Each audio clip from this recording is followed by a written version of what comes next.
who's not. There are no games tonight on the Major League Baseball schedule. They'll pick back up tomorrow with the Astros and the Rays in the AL. In the NL, it's the Braves. All right, guys. Full Ass Speaks back again. Saturday, I'm a little late on my prediction for the Eagles game in Pittsburgh, and there's a reason for it. I had to really do a little bit of research on Pittsburgh. I had to actually do a lot. I wasn't too familiar with the team, like I like to be before I open my mouth. I like to have some kind of semblance of what I'm talking about, Apparently, there's going to be some fans there because Pennsylvania finally decided to go hold back on the Ubaka, not treating it like it's the damn bubonic 2.0, which it isn't, it's just whatever. I ain't got time to be arguing with y'all, man. Like, y'all want to do the research, find out what's really up with COVID-19, please. If not, you want to listen to CNN and and all that other stuff and the scary people that's on YouTube, fine, handle your business. But at any rate, Governor Wolf has tailed back some of that, and he's allowed some fans, which is a good thing. We'll see what the Eagles do. At any rate, on to the game. Man, you're talking about a game, man, that really boasts two very strong defenses that are at least stronger than the offense. And in particular, two great front sevens. The Eagles, I believe right now, have probably the best defensive line in the National Football League. Not the best player on the line, but as a unit, the best defensive line when we talk about depth and everything else. The defensive tackles situation, it's not even close, right? Having three guys, man, with Fletcher Cox, Hargrave, and Malik Jackson, right? And then you got Barnett really emerging, Josh Sweat, Brandon Graham, these guys, and Avery really coming into their own, and I love to see it. That's going to be tough for any team, right? And for me, when you have a defensive line, you have what I consider in football the puncher's chance.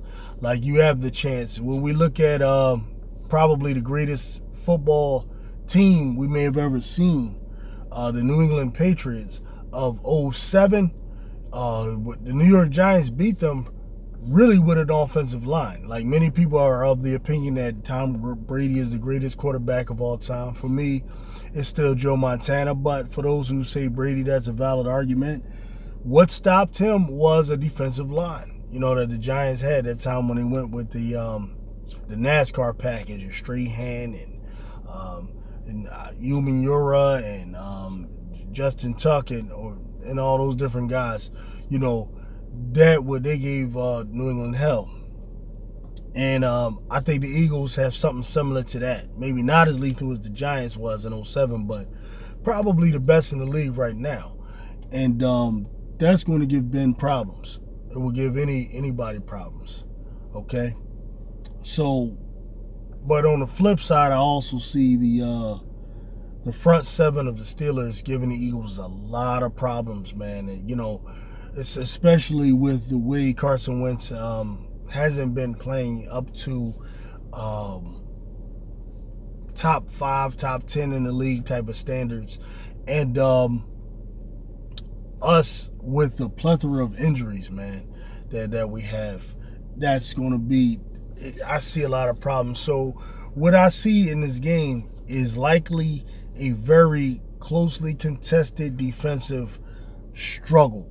They're going to be slugging it out defensive-wise. I think both quarterbacks are going to be in a lot of heat. There's going to be a whole lot of that. Hopefully it doesn't turn into an ugly game with a bunch of turnovers, which might happen because I'm hearing that the weather forecast is rain. So this could be an ugly one. It's hard for me to pick the Eagles as a winner. though I wouldn't be surprised if we could win. So my official score is 17-13, probably Pittsburgh. I just think they're a little healthier on offense, and that'll be the difference at the end of the day. I don't know what we're going to do with Fulgham and Ward and everything. We do have Miles Sanders and Zach Ertz. If they could be utilized better than they were against the 49ers, maybe you have a better chance. Like I said, I wouldn't be surprised if we could pull it out, because whenever we play Pittsburgh, weird things happen. Typically one blows the other one out. It's really, really weird, what happens when the Eagles play Pittsburgh. And I want to address something real quick too, man. Again, I'm talking about these guys at WIP and 97.5. It's something about the media, man, here in Philly. And our media is just weird, man. And so is our fan base who listens to our media. There's this prevailing opinion right now that is so weird to me, and it suggests that Carson Wentz plays better with these young practice squad guys who supposedly don't give him problems, don't criticize him. They just listen to him like he's a general and they're soldiers.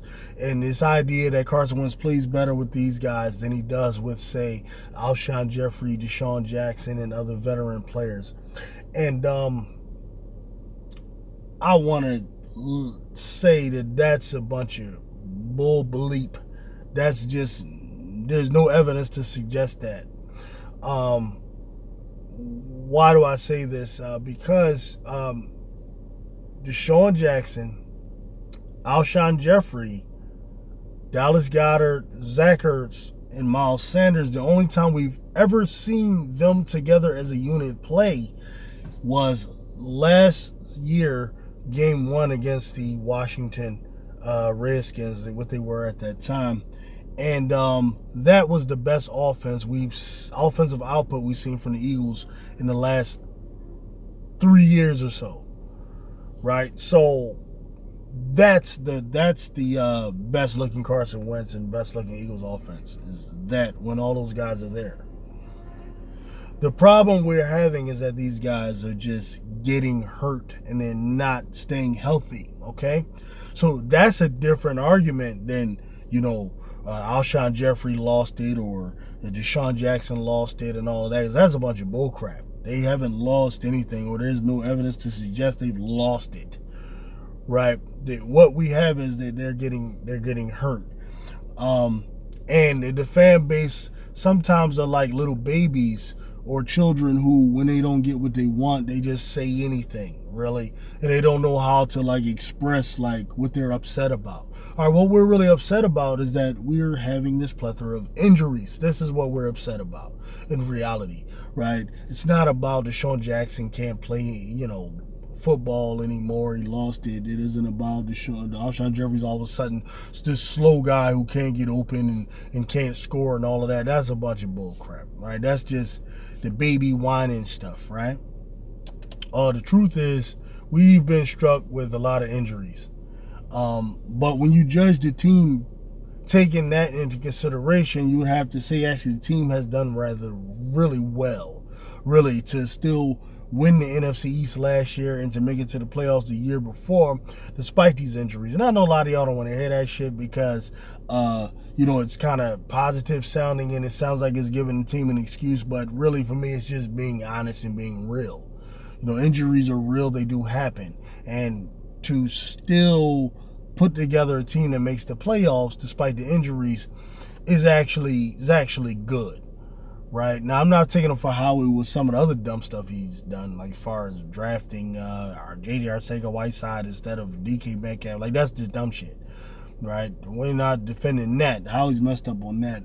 But outside of those bad drafts like that, which can be considered catastrophic, we've also been able to sustain and maintain a pretty good offensive line. The defensive line is starting to pay dividends. Darius Slay was a hell of a pickup. I do hope we get a safety, man. Maybe The Kevon Wallace could be that. We'll see with some of that stuff. But what I want you fans to do, man, stop listening to these morons at WIP and 97.5. You know, some of them are good, but you know what I'm talking about, man. The ones who have agendas and they just say dumb shit all the time.